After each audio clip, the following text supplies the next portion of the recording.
Greetings, and thank you for joining us on this episode of Healing Courageously. On this episode, we are going to continue the conversation on the importance of fatherhood, part 5. Before I get into part 5, I'll do a quick recap on the first 4 episodes that we did. In part 1, we talked about the generational curses that develop in a family. In other words, a father might have 6, 7, 8 generations prior to you eating the fruit of pornography or alcoholism or any kind of pornography, sex addiction, whatever that might be, and it's carried its way down through the generations. And unfortunately, we become the recipients of that curse. But it doesn't mean that we have to carry the curse on. We can stop the curse with ourselves. I also talked about how a father is a provider, a nourisher, a protector, and more, and how women are actually the greatest sufferers of a lack of a father. And I gave the definitions as well as honor, respect, and obey.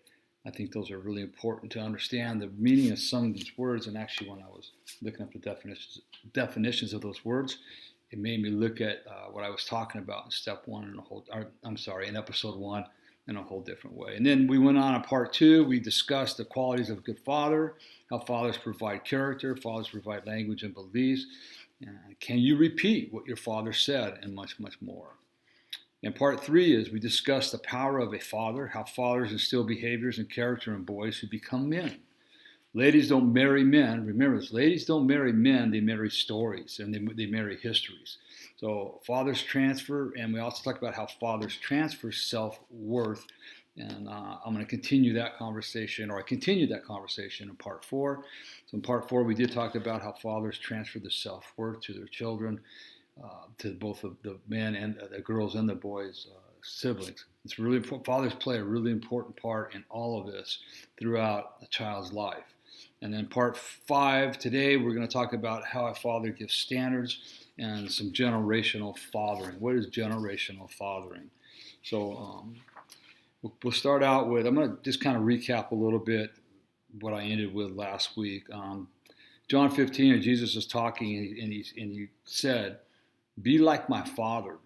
Okay, be like my Father. He says, "He who hates me hates my Father," automatically. Those are some pretty powerful words, because we are an image of our Father. And I look at my own children. For a while, my daughter really despised me up until 15 years ago when I got in recovery. But when I look at my children today, all of them, I see what the proper upbringing in them has done. They are an exact replica of me. To the best, I mean, they're individuals, but their mannerism, the way they work in the community, the way they carry themselves, the jobs, the consideration for people. You know, if you're looking at my children, you're looking at me, and I can say that I'm really proud of them. I tell them all the time, I'm really proud of my children. And a lot of people compliment me on my children. A lot of people do, and that's a compliment for me. And for a while, it could have very easily been the other way,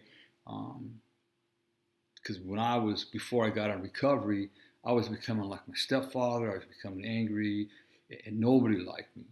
And truth be said, until I got to the point of forgiveness in my recovery journey, I hated my stepfather and my mother. I wanted to be nothing like them. I wanted nothing to do with either one of them.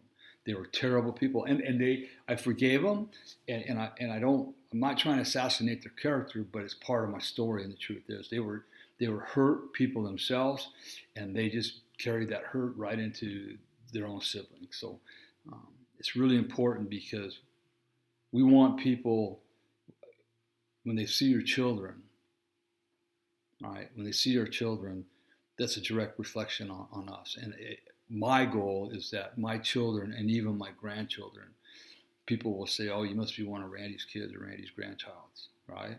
Even with their imperfections, because they know that they don't have to be perfect.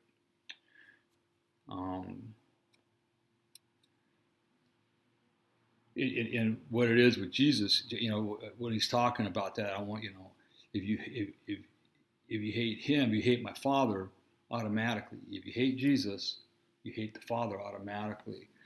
And why? Because I'm just like my daddy, and you can't say you love my daddy and hate me because he produced a character.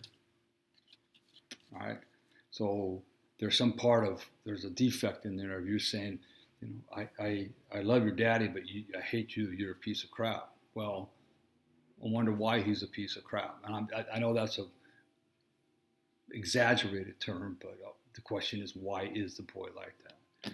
So that's kind of the self-worth and that we need to talk about, that we're giving the people. Our fathers transfer that self-worth in us. Period. It's like, how are they treating you? How do they treat your mom? How do they treat your sister? Those are all part of the self. How do they treat? Are they speaking to you in words of wisdom and words of kindness and love, or are they constantly putting you down? Right? That constantly putting me down, and the many men that I've worked with that have these self-worth issues, which oftentimes I want you to understand it comes out as I'm better than you. They got this facade on because they're behind the facade, they're really broken. And so a lot of these people that with low self-worth and low self-esteem, and I was one of them, we put on this big facade. But when we get by ourselves, we're broken people. We feel bad. So we got to be, as fathers, we got to really be careful. And I hear all the time, well, that's how my dad treated me. And I've taken some people on a journey when they've said that, and they've realized how much pain it caused them and how much wrongdoing they've done in their life because of what their father taught them what to do and what not to do, to be quite frank with you. So that's kind of like the self-worth part of it. It's really important. We want to instill good self-worth, and that means that we let them know it's okay to make mistakes. Hey, man, I made a mistake. Okay, cool. What did you learn from it? A lot of us, the self-worth of we make a mistake, we're looking over our shoulder. When's Dad's hand coming down on us? Or when's his wrath coming down on me? When are this here? You're an idiot. You're stupid. When's that coming out next? Because I made a mistake. Right? And it's okay to make mistakes. I've discovered that at the ripe age of 50-something. Right? And I'm still working on it at the ripe age of 60-something. So we want to give our children the best chance they can to have a good self-worth and self-image about themselves. So fathers give standards for friends. So in other words, the fathers are gonna show the child, show the son and the daughter what a friend should be like. What standard of friends should you be having around, right? In Proverbs 27:10, it says, do not forsake your friend or a friend of your family. And do not go to your relative's house when disaster strikes you.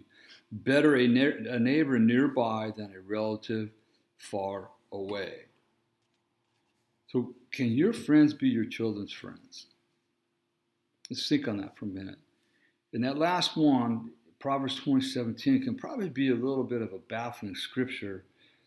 Do not go to your relative's house when disaster strikes you. Better a neighbor nearby than a relative far away. Because we have our nuclear family, and once we become adults, right, we leave that nuclear family, and we develop a lot of friendships and somewhat family forms as we grow older. I know that where I live right now, if anything happens, there's about 4 or 5 of us on the street that are going to be pretty hard to get through. We got each other's backs. We're going to make sure everybody's taken care of, right? I got my son and my daughter who both live across town, and my older son lives out of town. And so naturally, I want them with us. I want them here as quick as they can get here, right? And that's just a father in me, but he might be taking care of his kids. He might have a plan. My son might have a plan in his neighborhood where they're all going to take care of each other. And yeah, it would be hard because he's my son and I want him over there. But also I understand that he's got to do what's best for his family. Is it safer to stay there with his friends, right? Or is it, in fear of something happening between his place and my place, and same with my daughter and my son over the hill? They've got it. They're adults. And I love them, and they know I love them, and they love me, and we all want to be together. And I don't think any parent wouldn't want that. But the response should be at the immediate time, go to your neighbor. Make sure that your neighborhood, make sure we're all safe. Get everybody planted here. There'll be plenty of time to get across. I know it sounds weird, and even saying it sounds weird because I got kids, but the Bible says to do. Right? And I ask you a question, can your friends be your children's friends? So can my friends, dad's friends, mom friends, can they be my children's friends? That's a crucial question. It's a very crucial question. Can they? Are the men you hang out with, are they good enough to leave your daughter with by themselves for a weekend or for a day? Do you trust the men in your lives to leave them with your daughter for a day or a week? That's going to wake up some eyes. You really need to ask yourself that question. How well do you really know your friends? Because in today's world, it's usually, when it comes to abuse, 93% of perpetrators are either family members or family friends. So who can you really trust? Can you, not only that, can you trust them enough to where they're not going to sit there and fire up a bowl of weed and have them, here, take a hit of weed, man, it's nothing, it's okay, it's legal. Or have a drink, or smoke a cigarette, or what's their language like? Or are they watching pornography? Do you know them that well? It's really important. I can tell you that when I was running and gunning out in the world, I could say that, no, I can't think of any friends really that I would have trusted to leave my kids with. You know, my in-laws, yeah. But other than that, no, not at all. It wasn't so much about the abuse part, because they know if they abused my kids, their chance of survival was slim. But it's more about drinking, smoking weed, and the language, and what are they teaching them, right? And I can say today that, honestly, that I can say today that there's quite a few of my friends that I would have trusted with my children, and even like with my grandchildren. Most of us are church family, and there's certain people that most of what it is, it's up to my daughter, and she's very hyper vigilant with her kids. So I think it's really important to ask yourself, do I trust my friends enough to leave my children with? And really, really think about that. Do you trust them enough to where you could go on a vacation for a week or 2 weeks and leave them with them? That's even a greater question. So think about that for a while. Can the men you hang out with be with your son and teach them everything they know? That's a good question. Teach them everything they know is a pretty broad statement. Can those men do that? Are the men that you hang out with, are they spiritual enough? Are they grounded enough to know that, kids shouldn't be smoking cigarettes? My son, don't ever let my son smoke a cigarette, smoking weed, pornography, all that. What's their language like? Let's get away from the pornography. What's their language like? What kind of language are they speaking? Right? Are they swearing? Right? Oh, it's just a thing we do, man. It's cool. We do. You're cool to do it here with all the dudes, dude. Don't worry about it. Well, what they don't know is that it's cool to do it there, maybe with the older dudes. But what happens when they go to school and they get busted for swearing? Mm-hmm. Or they get busted maybe for having a pornographic magazine in their backpack. Where did you get that from? Well, I got it the other day when we were over at your buddy's house. He gave me them to look at. All right? There's a lot to think about, because we are responsible as fathers. Teach our children, our boys, a lot, and the girls too, but more the boys. Boys need a good father in their life. Now look, everybody has a father, and I need to. So if I ever say, and I probably will say in these episodes, fatherless, I just mean an absentee father. I'm gonna clear that up right now, so I don't keep on tripping on it. All right. Every boy has a father, or some of them just have what we call sperm donors. I'm just saying the way it is, right? And so we all have fathers, but it's so important that father is present in their life, and not just supplying a roof over their head and food on the table and fancy vacations.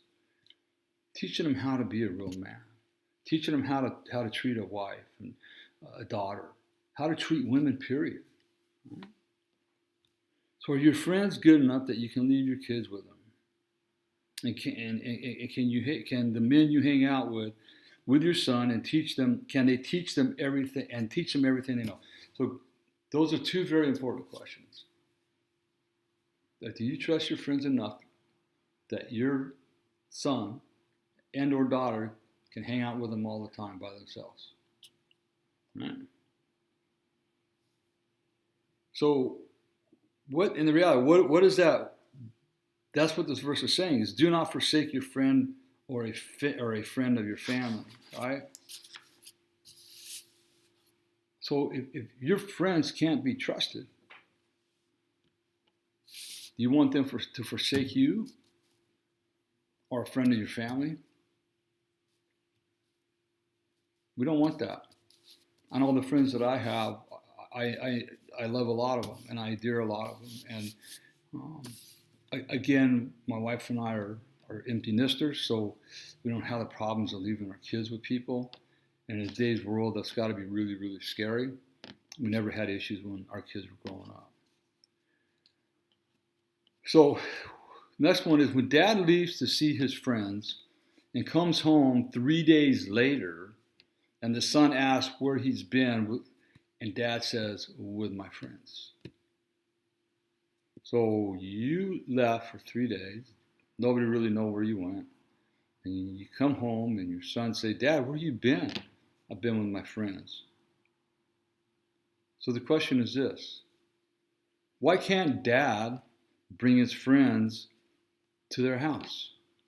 Why does he have to go away for 3 days or leave his entire family? What's really going on behind the veil? Is there language a child shouldn't hear?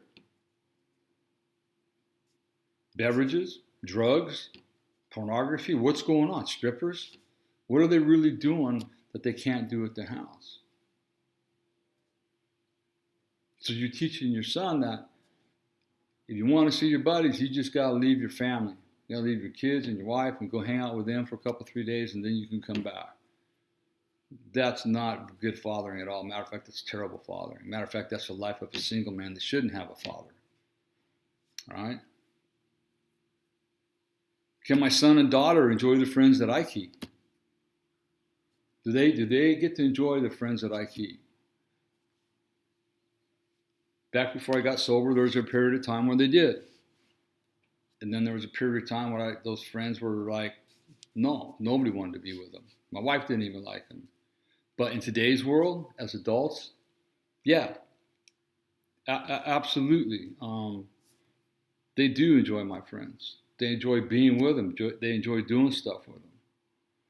Because we're all like-minded people. We're all on the same page. We're all just human beings living a Christ-led life. Right? We're not perfect. We don't judge each other. We admire each other. We honor each other's imperfections, and we just work with each other to help them through it.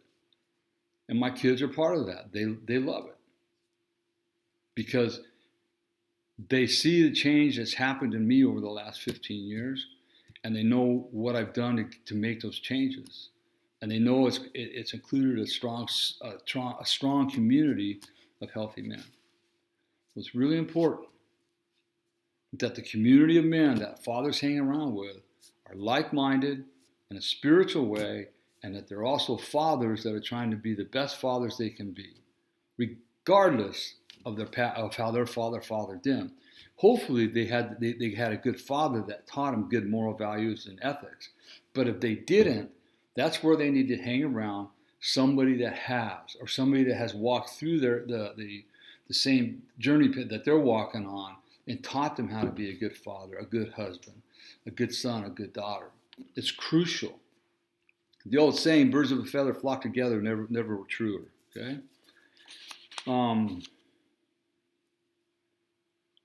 So what kind of father are you? I mean, really sit down and really think about this, especially right now in today's times. Did you lose your job maybe, which is crucial, which is hard and devastating, and I absolutely understand how it can play on you because I lost my business in 2011. So are you just sitting around drinking beer, watching TV all day, moping, feeling sorry for yourself? Because you're teaching your son and your daughter how to do the same thing. Or are you making the best of it? Are you doing everything you can? Are you being active within your family? Are you being active with your children? Are you helping around the house? Right? Are you going to church? Are you helping in your church? Are you surrounding yourself with positive-minded community people? Everything that we do, our kids are watching. We all know that kids don't listen to us. They watch us. We can threaten them all we want. And I tell you what, I wanted my kids, and I had to learn this, I want my kids to love me out of respect, not out of fear. Because God doesn't want me to love them out of fear. He wants me to love them out of respect. So it transfers right on down the line.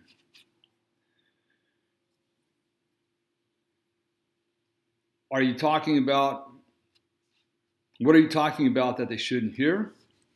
Fathers, can your friends be your children's friends? Here's another question, perhaps even a worse one. Are your children's friends like your friends? Are your children's friends like your friends? Most likely they are, because if you're hanging around with your friends and they got sons and they're doing things they shouldn't be doing, they're going to probably be the same way. Remember, fathers, we're teaching our sons how to be men. And the definition of men by society is not a real man. A real man won't show his feelings or his emotions. Let me repeat that. A weak man, only a weak man, hides his emotions and feelings. But a truly strong and courageous man is one that shows his feelings and his emotions. Let that soak in. And I'm proof of that. If your son and daughters can be invited to the house, or can't be invited, if your sons and daughters' friends can't be invited to your house, they should not be with, or you should not be with them. I wrote this and I got it all messed up. So, I'm just going to read what I wrote and I'll straighten it out. If your son and daughters can be invited to the house, you should not be with them. Our children should be with no one that you cannot have in your house. Okay. So if your sons and daughters cannot be invited to the house, you should not be with them. So I think what it's supposed to be, if your friends cannot be invited to the house, you should not be with them. Our children should be with no one that you cannot have in your house. So even if your sons and daughters' friends you don't want in the home, right? Then your children shouldn't be hanging out with them, because there's a reason you don't want them in the home. It's vice versa. Especially the wives. They're pretty intuitive. If they don't want somebody in the home, then your children shouldn't be hanging out with them. And I know it's hard, because teenagers today just they're on rampant, they're on autopilot. They're just going to do what they're going to do. And it's a sad state of affairs. Well, I think a lot of that is because this generational curse of not being able to parent properly has been handed down through at least the last couple of generations, which is sad.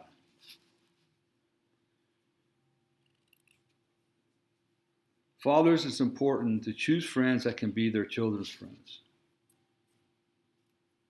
All right? Now, when I say that,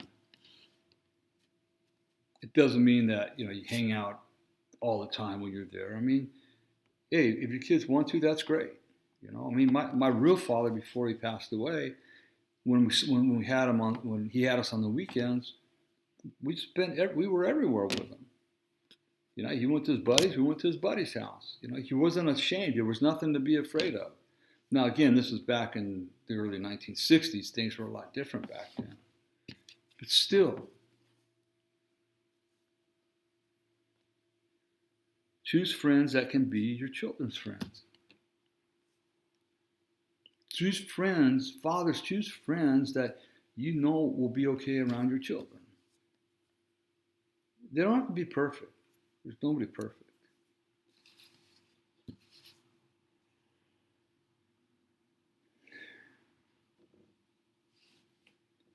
I got a challenge for you, gentlemen.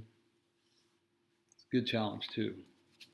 Do an inventory of your friends and see how many of them can be friends of your children. Now, this gets you. So, I want you to do an inventory of your friends. Write down all your friends. Don't skip any. If a person comes to your mind, put it on your inventory list. That's the first step. Real simple. Just write down all your friends. And then I want you to go down the list, and I want you to get real with yourself, and maybe even have your wife help you with this one, because wives see things that we don't see, right?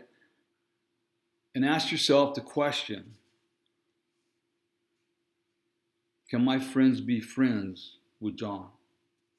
And think about it. Can you leave him alone with John? What does John do when nobody's looking? All right? And if you even question him, if you even come to one you question, well, sometimes cross him off the list. But Randy, you're asking me to do a lot. Yeah, I am. You want to be a good father? You want to teach your children the right way to be a man, to be a husband, to be a father? You want to lead your son, like I back in the day when I was led, to work hard, right? Don't take nothing for granted. Love your son like a father. Take your son fishing. Go to a baseball game with him. Do all that kind of stuff. You got to surround yourself with people that are going to support you and your lifestyle. Because believe me, I've dealt with it out there where I had some people in my life, it's like, at first they're cool, and then they try to pull you away from your family. That ain't cool. What are your priorities in life?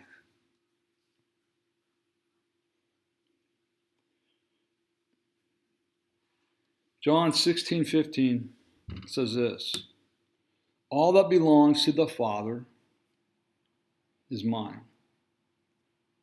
So Jesus is saying, all that belongs to the Father, God, is mine. This includes your friends, your possessions, influence, name, and reputation. I've known people that, as a matter of fact, I was working with one guy and he was told, I like you, I like what you're doing. But if you're tied in with this person or your father, we're not doing business with you. A father's reputation precedes the son. All right? And it's like, it shows up when you least expect it. Everything, the reputation, everything belongs to our son. What do you have that your children possess? Can they receive everything? Or all your books? Your secret books, Penthouse, Playboy, you know what I'm talking about. Can they be handed down to your kids? Can all your pornographies that you got stashed in the corner, the porno movies, can they be handed down to your kids? Because I know I'm hitting on some of the stuff hard, but because I see what it does to people. Pornography is absolutely devastates men and marriages. We have to watch what we're doing. Our children watch us constantly, especially our sons.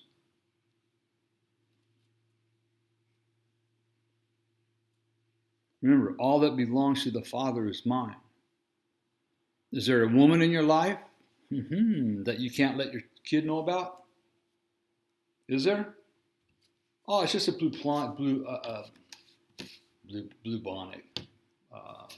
platonic relationship. Don't mean nothing. Yeah, I had one of those too, and it meant a lot. Can your children possess everything? And I mean everything. And the good thing about this conversation, and I know that if I was in a room of men, it would be dead silent. Dead silent. Because everybody's carrying around a backpack of secrets. And they're realizing, hey, no, I don't want my son to have this. I don't want my son to have the burden of telling somebody this or hiding that. I know I definitely didn't.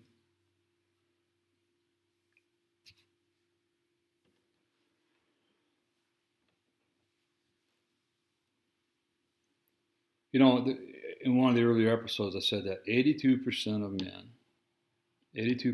men in prison are fatherless.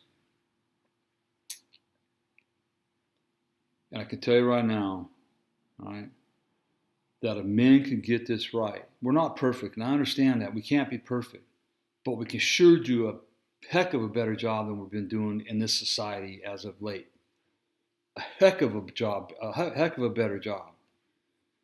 It's like our kids have just been kind of forgotten about. They forgot about morals, values, and ethics. They don't know how to work hard. I'm not saying all kids. I talk in general terms. I know that. So just understand, I'm talking about everybody.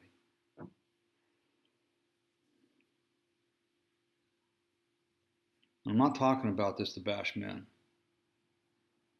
or shame men or put them down. I'm here talking about this because it has been swept under the rug for far, far, far too long. Far too long. So we come to generational fathering. John 20:17. Go instead to my brothers and tell them, I'm returning to my Father and your Father, to your God and to my God. Go and tell my brothers, I'm returning to my Father and your Father, to your God and my God. You notice how John puts Father before God. He wants you to know God as Father more than as God.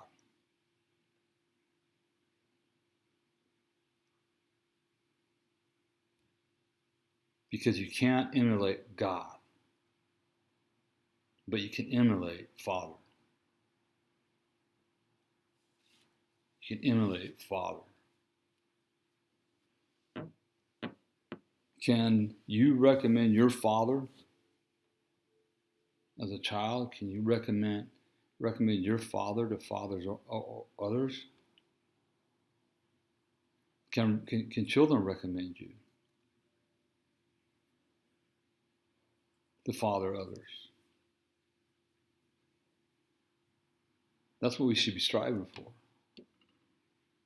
And I know there's fathers out there like that. I see them all the time where, the kids are hanging out at a particular house and with his friend and his friend's dad because they don't have that at home. They don't have it at home. And again, it's no disrespect. I'm not bashing men. I'm just talking about the realities of life right now. And it's not necessarily everybody's fault because we got this, keep up with the Joneses attitude anymore. So we're all out there trying to make money. You got, if you're a single parent, my God, I don't know how you do it. Working 3-4 jobs, trying to raise a kid, it's tough. It's really tough. What Jesus is saying in the scripture is that my Father did a good job with me, and I hope I do a good job with you. He's talking to his disciples. My Father did a good job with me, and I hope I did a good job with you. And I know right now, I've had comments with my kids, and I said, man, I'm sorry, kids, I was a pretty bad dad for a while, and I know it, and I really apologize. Like, no, Dad, you look at you were just dealing with some stuff that nobody knew about. You're a great father. You spent time with us. You taught us how to fish. You taught us how to hunt, Dad. Yeah, you had some hard times that you went through. But Dad, we love you. We love you. You know, you took care of us. You protected us. Yeah, you scared us a little bit, but we see where you're at today, and we see how hard you strive to recover and become a better father and a better husband and mom. And that's all I've ever wanted from my children. I didn't want my children looking at me like I looked at my stepfather and my mother. It was terrible. It was horrific. So, fathers, just, especially in the times today, let's start spending more time with our family. Maybe sit around and just talk. A lot of times we never ask our sons, what are you afraid of? What are you really afraid of? What do you want to do in life, son? And a lot of times when that happens, well, I want to be a biologist. I want to work for the Department of Fish and Game. No, son, you got to be an attorney because Grandpa was an attorney and Great Grandpa was an attorney, or a doctor or whatever. Well, you just asked your son what he wanted to do, and you told him no. It's not you that we're worried about. It's your son that we're worried about. What does he want? Your daughter, what does she want? We have to honor them. You might not agree with everything that they do, but that's okay, and that's okay. But once they turn 18, let them cut their wings. Let them fly. Don't threaten them to take away their oh my gosh, my mind goes blank all the time anymore. Their trust fund. Don't threaten them with that kind of stuff. Let them fly. My kids all knew the only thing I want you to be is happy in life. That's it. It wasn't always like that, but that's when they got in adulthood. All I want you to be is happy in life. And that's all we should want for our children. And how do they learn that? By watching us. So I'm going to end it right there, part 5. And next week we'll pick up some more on the generational fathering. We'll continue that conversation and also close out the series on this importance of a fatherhood. If you want any of my books, you can get them on on Amazon. The name of my book is Healing the Wounded Child Within, and I got that in paperback, Kindle, and Audible. Also, I got my 30-day devotion on the wholeness. It's in paperback and in Kindle, and then the 7-day challenge that goes with the book Healing the Wounded Child Within. That's in paperback, all on Amazon. My book is a #1 bestseller and international bestseller, and also #1 in 5 mental health categories. It's a great book for anybody that's coming out of any kind of abuse, and people just in general. The comments I'm getting lately is this applies to everybody in life. So you can get it on Amazon. Also, if you want to find out about my services, life coaching services, that's on changeyourlifestorynow.com, changeyourlifestorynow.com. And when it comes to the foundation, the Courageous Healers Foundation, where we help men and their families heal from the scars of sexual abuse, you can check that out at courageoushealers.org. My books are also available on that site. And then also, if you need to talk with me and you want to discuss a healing path and some coaching strategies, you can give me a shot on email, which is courageoushealers@gmail.com, courageoushealers@gmail.com. So thanks for joining me on this episode, and we will see you on our next episode. Have a beautiful day, whatever time it is where you're at.